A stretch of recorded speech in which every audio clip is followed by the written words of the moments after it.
চিরটা কাল আপনি ওই গোপাল গোপাল করে কাটিয়ে দিন। কি হলো? রানীমা গত পরশু থেকে কিচ্ছু খাননি, গতকাল একটু শরবত খেয়েছেন শুধু। কেন, কি হয়েছে? দেখুন মহারাজ, সহ্যের একটা সীমা আছে। আরে আমার তো কিছুই মাথায় ঢুকছে না। মাথায় শুধু গোপাল থাকলে আমার কথা ঢুকবে কি করে মহারাজ? কি হয়েছেটা কি? আর বলবেন না মহারাজ, আমার গিন্নি চলে যাওয়ার পর থেকে তো হাত পুড়িয়ে খাই। আজকে সত্যি সত্যি রান্না করতে গিয়ে হাত পুড়ে গেছে, তাই তো? হ্যাঁ মহারাজ, আপনি একদম ঠিক ধরেছেন। বেশ, বুঝলাম, কিন্তু এখনো গোপাল এলো না। মহারাজ, আপনার জন্য একটা পত্র এসেছে। কই কই দেখি।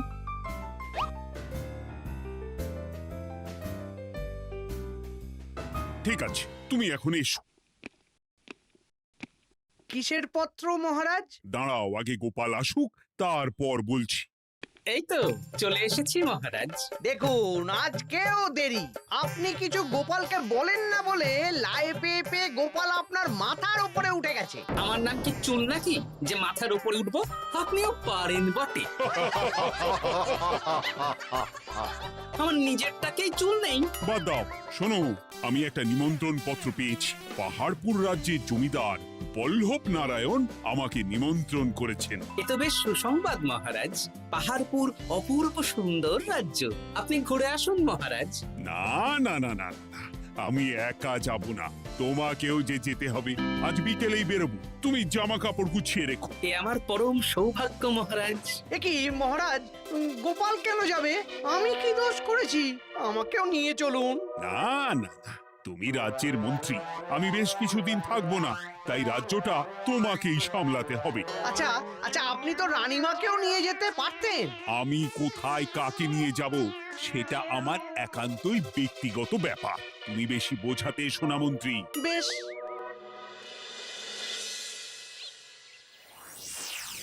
গোপাল গোপাল আর গোপাল, এই গোপালের জন্যে আমাদের কপালটাই মন্দ থেকে গেল। মন্দ না, বলুন বন্ধ থেকে গেল। সব সুযোগ ওই গোপাল পাবে, আর আমাদের বেলা ছাই। আজকেও গোপাল রাজসভায় দেরি করে এলো, তবু বেটাকে মহারাজ কিছু বললেন না। বলবে কি? উল্টে মহারাজই তো গোপালকে ঘুরতে নিয়ে যাচ্ছেন। পাহাড়পুরে গিয়ে ভালো মন্দ আহার করবে গোপাল, আর আমি রাজ্য পাহারা দেব। ঘেন্না ধরে গেল এই জীবনে। গোপাল যতদিন আছে ততদিন কিন্তু আমরা ওই ফুলে ফেপে উঠতে পারবো না। গোপালের যেন 7 খুন মাপ। আমরা তো বানের জলে ভেসে এসেছি। আপনি তো গোপালকে তাড়ানোর অনেক চেষ্টা করেছেন, কিন্তু কিছুতেই কিছু হয়নি। হবে কি করে?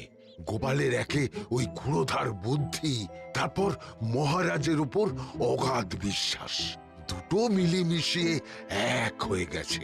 মাঝে মাঝে তো মনে হয় বেটাকে মেরেই ফেলি। আমার দু চক্ষের বিষ।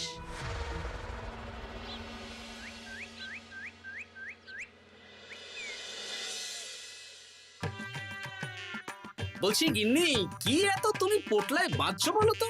এত দূরের রাস্তা, তাই শুকনো খাবার ভালো করে বেঁধে দিচ্ছি। হ্যাঁ, তা কি কি দিয়েছো শুনি? ভিজে চিড়ে দিয়েছি, মুড়ি, নারকোল কুচো, চিনি দিয়েছি। হ্যাঁ, ব্যাস, আর কিচ্ছু দিতে হবে না।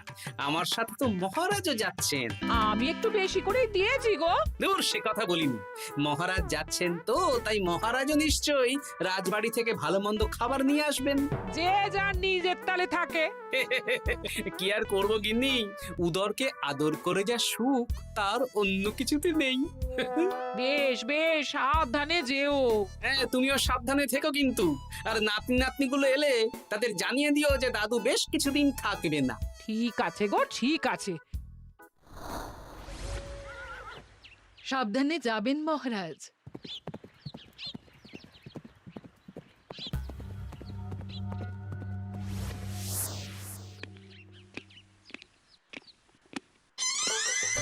তুমি হুটহাট করে কোথায় চলে যাও বলো তো? আমি বিকেলে তোমার জন্য মুচমুচে বেগুনি ভেজেছি। সে ঠিক আছে, কিন্তু তোমাকে এখন রান্নাঘরে থাকলে হবে না গিন্নি। ও মা, রাতের খাবার কে করবে শুনি? আমি তো এখন একটু একটু রান্না শিখে গেছি। এখন তোমাকে অন্য কাজ করতে হবে। কি কাজ? শোনো। বুঝতে পেরেছো তো? একদম জলের মতো পরিষ্কার বুঝে গেছি। তাহলে আর দেরি না করে যাও।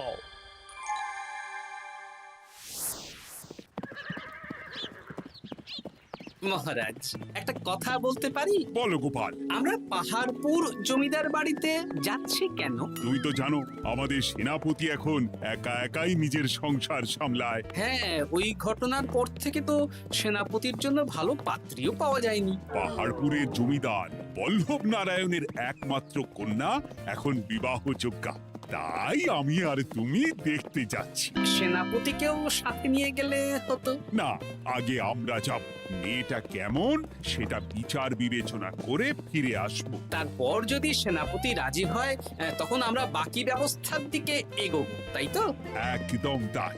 আর তোমার যে ভালো মানুষ চেনার ক্ষমতা আমার জানা আর কেউ নেই, সেই জন্যই তো তোমাকে নিয়ে এলাম। এ আমার পরম সৌভাগ্য মহারাজ।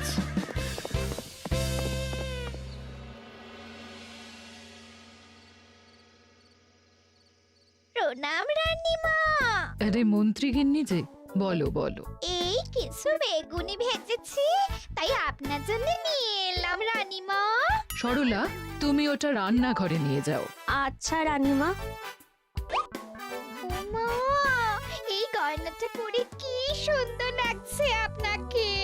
নতুন নিলেন? না না, বছরখানেক আগে বিবাহ বার্ষিকীতে মহারাজ গড়িয়ে দিয়েছিলেন। একটা কথা বলবো রানীমা? বলো না, কি বলবে? আমার মনে হয় আপনাকে আমাদের মহারাজ না আর আগের মতন ভালোবাসেন না। এ কি কথা বলছো তুমি? খোলা চোখে যা মনে হয় তাই বলেছে রানীমা। এই দেখুন না, মহারাজ হঠাৎ পাহাড়পুরে ঘুরতে চলে গেলেন আর আপনাকে নিয়ে গেলেন না। নিশ্চয়ই কোনো কাজ আছে, তাই আমাকে নিয়ে যাননি। ওই তো, এত ছাড় দিয়েছেন বলেই তো পার পেয়ে বসেছে। অপরাধ নেবেন না রানীমা। মহারাজ সব ব্যাপারে শুধু গোপাল আর গোপাল, কিন্তু বাড়িতে যে আপনিও আছেন সেটা মহারাজ খেয়ালই করেন না। আসলে গোপালকে মহারাজ খুবই স্নেহ করেন তো। আপনি আগে না গোপাল আগে? পাহাড়পুর তো এত সুন্দর জায়গা, চারিদিকে পাহাড়, পাহাড় থেকে নেমে আসছে নদী। ভাবুন আপনাকে মহারাজ নিয়ে যেতেন যদি। সত্যি তো, আমাকে তো মহারাজ নিয়ে গেলেন না। নিয়ে যাবেই বা কেন? আপনাকে তো আর মহারাজ আগের মতো ভালোই বাসেন না। সব ধ্যান জ্ঞান এখন শুধু গোপাল। হ্যাঁ, সত্যি তো, আমি তো এটা ভেবেও দেখিনি কখনো। গোপালই আপনার কপাল পুড়িয়েছে। আসছে রানীমা।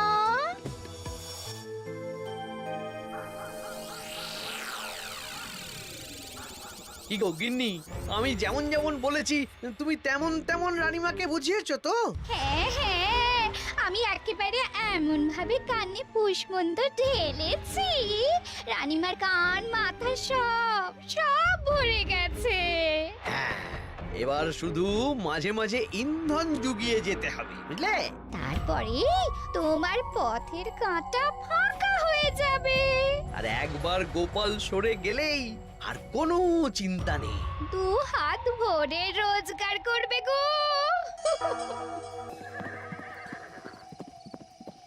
কি কেমন লাগছে যাত্রা? বেশ ভালোই মহারাজ।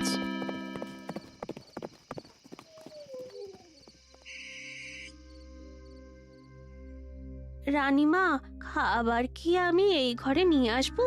না, আজ আমি কিচ্ছু খাবো না, কিচ্ছু না, খিদে নেই, যাও। এ কি রানীমা, আপনি তো সেই দুপুরের পর কিছুই খাননি। তোমাকে একবার কিছু বললে তুমি বুঝতে পারো না? বলেছি তো আমার খিদে নেই, আমাকে বিরক্ত করো না, যাও।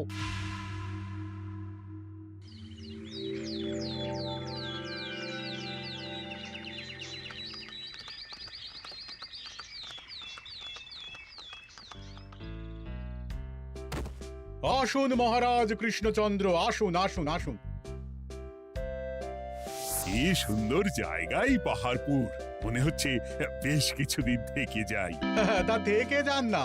এখন যে কাজে এসেছি সেটা আগে করে নি, তারপর যদি সব ঠিকঠাক, তখন তো আবার আসতে হবে। তাও ঠিক। এই বিমলা মা, এদিকে আয়। এই নিন কমলা লেবুর শরবত। বেশ সুন্দরী দেখতে মহারাজ। নিজের মেয়ে বলে বলছি না, বিমলা সব কাজ নিজের হাতে করে। বাড়িতে পাঁচটা দাস দাসী আছে, তাদের কাজই করতে দেয় না। বাহ বাহ বাহ, ভালোই তো। আপনার মেয়েকে তো বেশ লক্ষ্মীমন্ত দেখতে। ও অনেক ছোটবেলায় মাকে হারিয়েছে, কিন্তু নিজের ইচ্ছে পড়াশুনো রান্না বান্না সব শিখেছে। যেমন হাতের রান্না তেমনই মাথায় বুদ্ধি। রান্না তো খেলেই বুঝতে পারবো। হ্যাঁ, আজ দুপুরে সব রান্না তো নিজের হাতেই করছে। আমি ওকে কিছু প্রশ্ন করতে চাই। দাঁড়িয়ে আছো কেন মা? বসো। মহারাজ, আপনার অনুমতি নিয়ে আমি বিমলাকে কিছু প্রশ্ন করতে চাই। করো না। আচ্ছা বিমলা, তোমার বয়স কত? আসছে শ্রাবণে আমি 19 বছরে পড়ব। আচ্ছা, শ্রাবণ মাসে জন্ম, বর্ষাকালে। বেশ বেশ। আচ্ছা বলো তো, মেঘের ডাকে জল ছেড়ে ডাঙায় উঠে পড়ে, মানুষ তাকে হাতে পেলে নিয়ে যায় ঘরে, এটা কি? কই মাছ। বাহ বাহ, এবার বলো তো, এমন কোন জিনিস যেটা একান্তই তোমার কিন্তু অন্যেরা বেশি ব্যবহার করে? আমার নাম। বাহ বাহ বাহ বাহ বাহ, খুব সুন্দর খুব সুন্দর। আপনার মেয়ের মাথায় বুদ্ধি আছে। আচ্ছা আচ্ছা, আরেকটা প্রশ্ন করব। বলো তো, একটা অঙ্ক পরীক্ষায় তোমার বাবা 100-তে 90 পেয়েছে, তুমি 100-তে 100 পেয়েছো, আর আমি 100-তে 95 পেয়েছি। তাহলে কে বেশি বুদ্ধিমান? আপনি বেশি বুদ্ধিমান। মা, এটা তুই কি বললি রে? তুই তো 100-তে 100 পেয়েছিস, তাহলে তুই বেশি বুদ্ধিমান হবি না? না না, আমি হলে তো বুদ্ধিমতী হব। দারুণ দারুণ। জমিদার মশাই, আপনার মেয়ে সত্যি বুদ্ধিমান, না মানে বুদ্ধিমতী। এবার দুপুরের ভুরি ভোজটা খেলেই বুঝতে পারবো হাতের জাদু।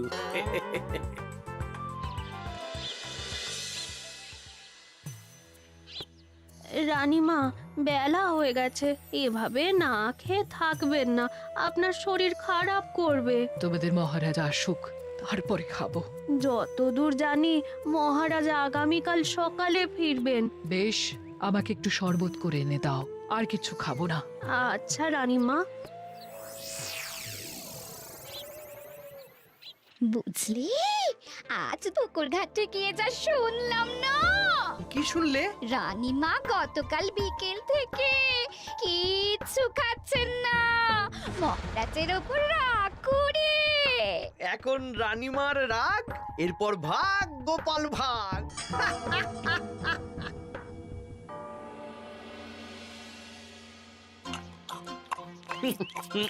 সত্যি বিমলা, তোমার হাতের রান্নার কোনো তুলনা নেই মা।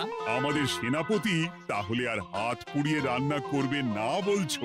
সে যদি কর্তাগিন্নিতে রাগারাগি হয় তখন। মা আমার লজ্জা পেয়েছে। তা আপনাদের কোনো আপত্তি নেই তো? কি যে বলেন, আপনার রাজ্যের সেনাপতি বলে কথা।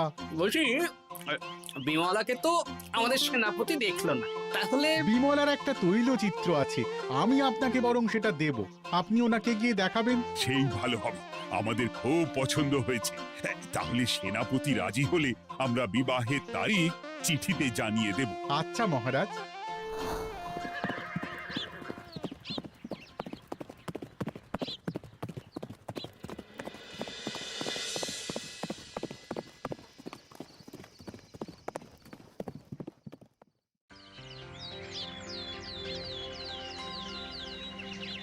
মহারাজ, আমি তাহলে আসি। যাওয়ার পথে আমি সেনাপতির সাথে কথা বলে নেব। হ্যাঁ হ্যাঁ গোপাল, এসো। বেশ ভালোই কাটলো পাহাড়পুরে। হ্যাঁ মহারাজ, অনেক ধকল গেছে, যান গিয়ে বিশ্রাম নিন।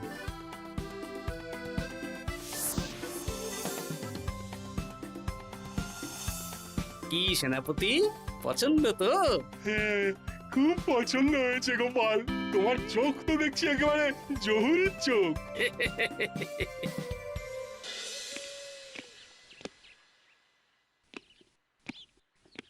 চিরটা কাল আপনি ওই গোপাল গোপাল করে কাটিয়ে দিন। কি হলো? রানীমা গত পরশু থেকে কিচ্ছু খাননি, গতকাল একটু শরবত খেয়েছেন শুধু। কেন, কি হয়েছে? দেখুন মহারাজ, সহ্যের একটা সীমা আছে। আরে আমার তো কিছুই মাথায় ঢুকছে না। মাথায় শুধু গোপাল থাকলে আমার কথা ঢুকবে কি করে মহারাজ?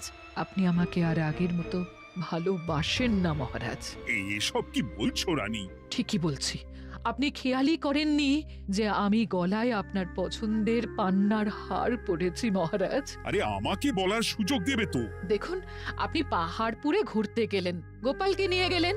আমারও মনে হয় কোথাও ঘুরতে যাই মহারাজ। আরে গোপালকে নিয়ে যাওয়ার প্রয়োজন ছিল, তাই নিয়ে গেছি।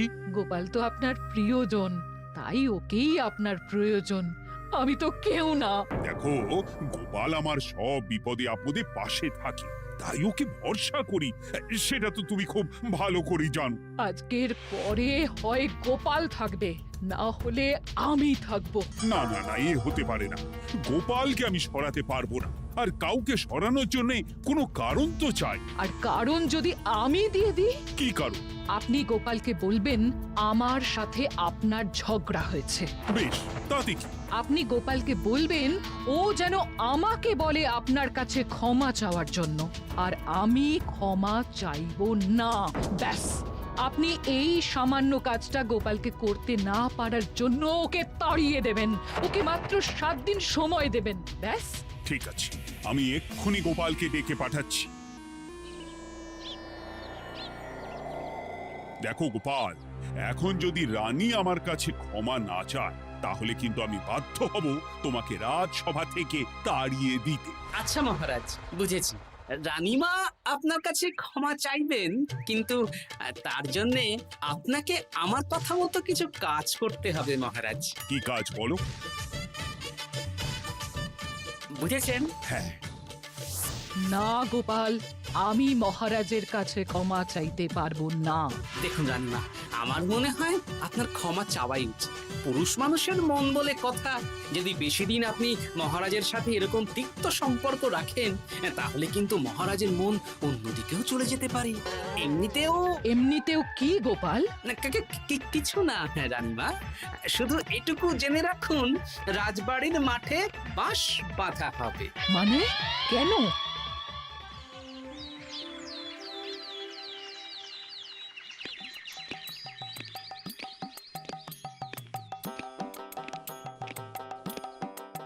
আসতে পারি মহারাজ? হ্যাঁ, এসো এসো।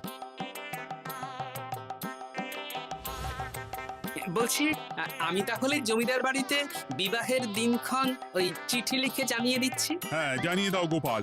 আর কি কি কেনাকাটা করতে হবে সেটার একটা তালিকা বানিয়ে ফেলো। আচ্ছা মহারাজ, ওই মেয়ের শাড়ি আপনি নিজে পছন্দ করে কিনবেন তো? হ্যাঁ, ওই শাড়িওয়ালাকে আজকে দুপুরেই আসতে বলো। আচ্ছা মহারাজ। বিয়ের শাড়ি, কেনাকাটা, এসব কি মহারাজ? সেসব বলা যাবে না রানী, সময় হলে জানতেই পারবে। তবে বিমলাকে অপরূপ সুন্দরী দেখতে, এটুকু বলতে পারি। দেখুন তো মহারাজ, ওই টোপরটা ঠিক আছে কিনা? একদম ঠিক আছে, খুব সুন্দর। শাড়িওয়ালা এক্ষুনি আসছে। আসছি মহারাজ। এসো এসো। কার জন্য শাড়ি লাগবে মহারাজ? রানীমার জন্য? না না, বিমলার জন্যে। বিমলাকে? এক অপরূপা তরুণী, বুদ্ধিমতীও আছে, ধীর স্থির, ঝগড়া করে না। বেশ, অনেক হয়েছে মহারাজ। দোহাই আপনার, আপনি দ্বিতীয় বিয়ে করবেন না। আমি ক্ষমা চাইছি। কি বলছো রানী? আমি বুঝতে পেরেছি, আমি আপনাকে গোপালের নামে 2-4 কথা শুনিয়েছি বলে আপনি বিয়ে করতে চলেছেন। আমি আর রাগারাগি করব না, আমাকে ক্ষমা করুন। ব্যাস, রানীমা ক্ষমা চেয়ে নিয়েছেন, মানে আমার চাকরিটা থাকছে। হ্যাঁ গোপাল, হ্যাঁ, দোহাই তোমার, মহারাজকে বিপথে চালিত করো না। আরে দূর, আমি বিয়ে করছি নাকি? বিয়ে তো হবে সেনাপতির। ওর জন্যই তো পাত্রী দেখতে পাহাড়পুরে গেছিলাম, গোপাল আর আমি। তার মানে মন্ত্রীর বউ আমাকে ভুল বোঝালো? আবার মন্ত্রীর কোনো ষড়যন্ত্র হবে, ওকে না নিয়ে গিয়ে গোপালকে নিয়ে গেলাম বলে। সেনাপতির বিয়ের আগেই আপনি মন্ত্রী মশাইকে ধোলাইটা দিয়ে দিন। ঠিক বলেছ রানী, তুমি বরং শাড়ি পছন্দ করো, আর আমি চললাম মন্ত্রীকে ধোলাই দিতে। ওরে বাবারে, ওমা, তুমি এত নীচ, হ্যাঁ? তোমার গিন্নিকে দিয়ে রানীর কানে বিষ ঢালা। ওরে বাবারে, ওমা, ওমা, ভুল হয়ে গেছে, ভুল হয়ে গেছে, ক্ষমা করে দিন। এখন মন্ত্রী মশাই ভ্যাঁ করছেন, কদিন পরে সেনাপতির বিয়েতে প্যাঁ হবে ছাদনা তলায়।